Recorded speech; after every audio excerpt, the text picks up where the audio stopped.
এই পর্যন্ত কত টাকার বাজার করছেন হাইয়েস্ট? এটা তো হিসাব থাকে না রে ভাই। আমি গরুর গোশের দাম বলতে পারবো 800 টাকা কেজি। আমার হাতে আছে ট্যাং, এটা 200 গ্রামের আর এটা প্রাইস হচ্ছে 200 টাকা। তো চলুন দেখি এটা কে কে গেস করতে পারে। এই পর্যন্ত কত টাকার বাজার করছেন হাইয়েস্ট? এটা তো হিসাব থাকে না রে ভাই। আচ্ছা। বাজার তো কত বাজারে করতে হয় এগুলো তার হিসাব থাকে না। আচ্ছা ঠিক আছে, সো আমাদের কাছে একটা প্রোডাক্ট আছে, এটার দাম যদি আপনি গেস করতে পারেন তাহলে এটা আপনার। আসলে ওই রেট দেখলে বলা যায় তো, কিন্তু আপনার বুদ্ধি ভালো। যেহেতু Rate রেট বলা দেখাইতেছেন না তাহলে তো আন্তাজের উপরে বলতে হবে, হ্যাঁ। এই আইডিয়ার উপরে বলতে হবে আর কি। কত হবে হয়তো 110 থেকে 120 বা 30 এরকমই হবে নাকি? এটাই শিওর? এরকমই মনে হবে। হয়নি, হয়নি? কাছাকাছিও হয়নি। বলতে পারলে এটা আপনার হইতো। ঠিক আছে, থ্যাংক ইউ। ধন্যবাদ। ভাই ভাই ভাই ভাই, এই তোমাদেরকে দাম জিজ্ঞেস করে এটা দাম বলতে পারলে এটা তোমাদের। ঠিক আছে, ওকে। তোমরা কি স্কুল থেকে আসছো নাকি? সালা ये दुख का खत्म नहीं होता बे। ওকে ঠিক আছে। আচ্ছা বলো তো এটার দাম কত? গেস করতে পারলে এটা তোমার। 120 তুমি 50 শিওর? সো সরি গাইস, কাছাকাছিও হয় নাই। পরে বলবো নি, কিন্তু তোমাদের হয় নাই। সো সরি, এটা হলে তোমাদেরকে দিয়ে দিতাম।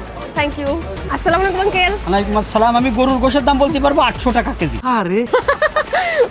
কিনে আনছেন নাকি এখন? হ্যাঁ কিনেছি, 4 কেজি কিনেছি 3200 টাকা। বাবা, আচ্ছা আঙ্কেল, এটার প্রাইস যদি গেস করতে পারেন তাহলে এটা আপনার। ওটা আছে আমি 65 টাকা করে কিনেছি। কবে? অনেকদিন আগে, এখন না, 1 মাস আগে, Sure? আগে। জি। হয় নাই। আসসালামু আলাইকুম, প্রাইস গেস করতে পারলে এটা আপনার। আসসালামু আলাইকুম। ওয়ালাইকুম আসসালাম। আপনি কি রেগুলার বাজার করেন? করি তো।